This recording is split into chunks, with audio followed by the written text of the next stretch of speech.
కొందరైతే కనుక ఇలా అనుకుంటారండి. ఆ కొందరిలో నేను కూడా ఒకదాన్ని. ఇలా అంటే కనుక నాకేమి నా వాళ్ళున్నారు, నా బంధువులున్నారు, చాలామంది ఉన్నారు అనేసి అనుకుంటూ ఉంటారు. అందరిలో నేను కూడా ఒకదాన్నండి. ఒకప్పుడు నేను కూడా అలాగే అనుకునేదాన్ని. బంధువులనేది చాలామందే ఉంటారండి. అన్నీ బాగుంటుంది చూడండి. సంతోషంగా ఉంటాము. ఏ కష్టం లేకుండా, ఏ సమస్య లేకుండా సంతోషంగా ఉన్నప్పుడైతే కనుక అందరూ చుట్టే అనేది ఉంటారండి. ఇంకా ఎప్పుడైతే కనుక కష్టం వస్తుందో, ఆ కష్టం వచ్చినప్పుడు సొంత నాది అనేసి అనుకున్న వాళ్ళు కూడా అనేది వదిలేసి వెళ్ళిపోతారండి. ఎక్కడొచ్చేసి మా మీద పడతారో అనే ఒక ఆలోచనతో అనేది అయిన పోయిన వాళ్ళే చూటిపోటి మాటలు అంటూ కూడా ఉంటారండి. అది కూడా పెద్ద దారుణం అనేది. ఇప్పట్లో అయితే కనుక బంధువులు నా వాళ్ళు ఉన్నారు, నా వాళ్ళు ఉన్నారు, నాకేం భయం లేదు, నాకు అన్నీ ఉన్నాయి అనేది అనుకోవడం అనేది కళ అండి. అసలు అనుకోకూడదు కూడా. ఎప్పుడైనా కానీ మన కష్టం మనకు తప్పదు, మన జీవితం మనకు తప్పదు అనే ఒక ఆలోచనతో అనేది బ్రతుకుతూ ఉండాలి. అంతేగాని లేదు నా వాళ్ళు ఉన్నారులే, చూసుకుంటారులే, చేస్తారులే అనేసి అనుకుంటూ ఉన్నామంటే మనకన్నా పిచ్చి వాళ్ళు ఎవ్వరు అయితే కనుక ఉండరండి ఇప్పుడున్న సిచ్యువేషన్లో అయితే కనుక. అందుకే నేను ఈ విషయం అయితే చెప్తూ ఉన్నాను. నేను కూడా అనుకునేదాన్ని అండి, నాకేముందిలే, అమ్మ నాన్న లేకున్నా అందరూ ఉన్నారులే అనేసి అనుకునేదాన్ని. కానీ అస్సలు కాదండి. ఎవరికి ఎవరు కాదు, అన్నదమ్ముళ్ళు కాదు, సొంత రక్త సంబంధికులు కాదు, ఎవరు కాదండి. అందరూ వదిలేసిపోతారు. ఎంతన్నా కూడా పెళ్ళిళ్ళు గాంతొలికి అన్నీ ఏం జరగనప్పుడే అండి నా వాళ్ళు, నా చెల్లెళ్ళు, నా వాళ్ళు అనేసి అనుకునేది. పెళ్ళిళ్ళు అయిపోయాయంటే ఎవరు అనేది కూడా ఏమీ తెలియదు. ఎవరి జీవితాలు వాళ్ళవైపోతాయి. ఒకరినొకరు పిలుచుకోవడం కానీ, పట్టించుకోవడం కానీ కూడా ఏది ఉండదు. అసలు ఫోన్ చేసి మాట్లాడేది కూడా అనేది. మనిషిని వేలెత్తి సంతోషంగా ఉన్నామనుకోండి, ఈ పిలిచిన చేసుకోకపోయినా కానీ సంతోషంగా ఉంటాం కదండి. అప్పుడు అందరూ వస్తారు, అన్నీ మాట్లాడతారు, మా పాప, మా అక్కయ్య అంటారు.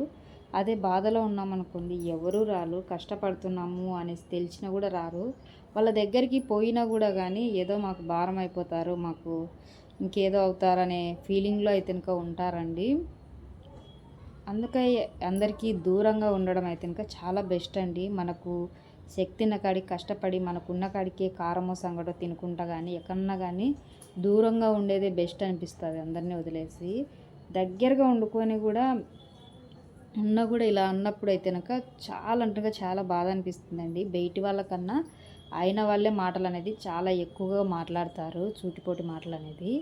ఎవరైనా కానీ నా వాళ్ళు ఉన్నారు అనేసి అనుకుంటే కనుక అది కళ అండి. ఇది మటుకు అనేది గుర్తుపెట్టుకోండి. ఈ మాట నిజమో కదా కూడా కామెంట్ అయితే చేయండి. నాకేమో చెప్పాలనిపించేసిందండి.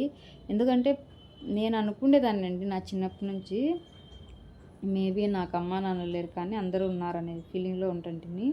అన్న వాళ్ళు కూడా నన్ను చాలా బాగా చూసుకుంటారు, నాకేమి అనిపించేది. కానీ మేబీ వాళ్ళకు మ్యారేజ్ అయ్యేంతవరకే అలా అనిపించింది. తర్వాత ఒంటరిదాన్ని అయిపోయాను నేను. అందుకోసమే నాకు అనిపించేసింది. అప్పుడైనా కానీ ఏదైనా చిన్న కష్టం వచ్చినా కానీ ఎవరూ రారండి, మేము ఉన్నాంలే అనేసి.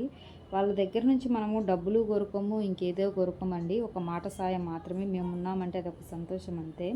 అంటే ధైర్యం అనేది మనిషికి ఉంటుంది. చాలా కుంగిపోయినప్పుడు ఇలాంటి మాటలే చాలండి ధైర్యంగా నిలబడడానికి. మనకేదో వాళ్ళు పెట్టవసరం లేదు, చేయవసరము లేదు. కానీ అప్పుడే దూరంగా వెళ్ళిపోతారు. సంతోషంగా ఉన్నప్పుడే దగ్గరికి వస్తారు. ఇప్పట్లో అయితే కనుక ఇంకొకటి కూడా అండి, బంధుత్వం ఉండాలి పోవాలి అన్నా కూడా కానీ డబ్బులు ఉండాలి మన దగ్గర. నీ దగ్గర ఎంత డబ్బులు ఉంటే కనుక అంతమంది మన బంధువులు అయిపోతారు. మన దగ్గర డబ్బులు లేకపోయినాయనుకోండి ఎవరు ఉండరు. ఎక్కడ వాళ్ళని డబ్బులు మనం అడుగుతామో ఏమో అనేసి.